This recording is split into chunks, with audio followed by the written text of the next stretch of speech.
After a month of tension, Pelosi finally announced she's handing the articles over to the Senate so that they can hold the trial. And she celebrated by signing with pen after pen after pen. That one ran out of ink, evidently. Let's see this one.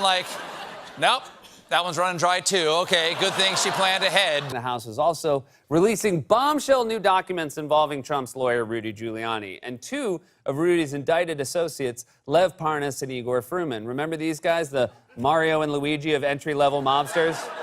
They're the Soviet Turner and Hooch, except they're both Hooch. It's well established these guys were working for Trump. That's right, these guys, who look like the guys who spray your bowling shoes when you turn them in, were supposedly representing Trump. I guess it's all part of Trump's strategy to surround himself with lawyers who look guiltier than he does. The most damning evidence is a series of handwritten notes by Parnas on stationery from the Ritz-Carlton Hotel in Vienna that said things like, "Get Zelensky to announce that the Biden case will be investigated." You don't write the crime down, you dummy.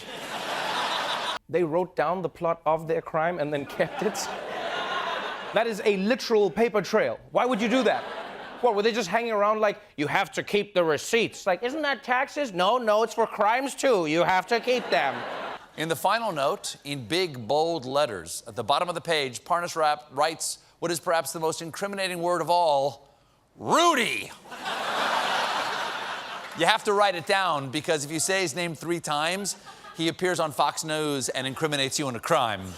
Only Donald Trump would hire henchmen who are also into scrapbooking. They're like a bunch of criminal Martha Stewarts, also known as Martha Stewarts.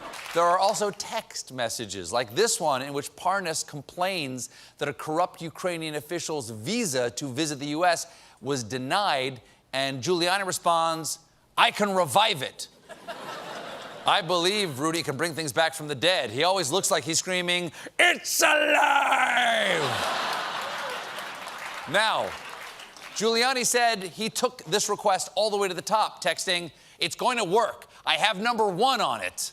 By number 1, I assume he means President Donald Trump, who is in some deep number 2.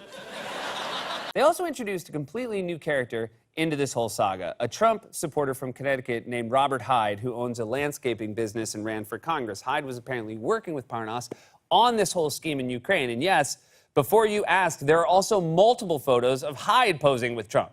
How is it possible that Trump has taken photos with every meathead goon in the tri-state area? So it looks like this guy, Robert Hyde, was threatening a U.S. ambassador to please Rudy Giuliani's bud Lev Parnas. But come on, this guy was an associate of a lawyer representing the president. There's no way to tie him directly to Trump other than this photo and this photo and this fun selfie. And here he is with Don Jr. and Eric and Mike Pence, Trump advisor Roger Stone, one with House Minority Leader Kevin McCarthy, and because, hey, why not? Here he is with the MyPillow guy. So that's where we are now. That's the latest update. We are on the cusp of the Senate trial, with new information still trickling out as we speak. And we'll see how many senators decide they're interested in hearing more evidence. But at least for Nancy Pelosi, her job is now done.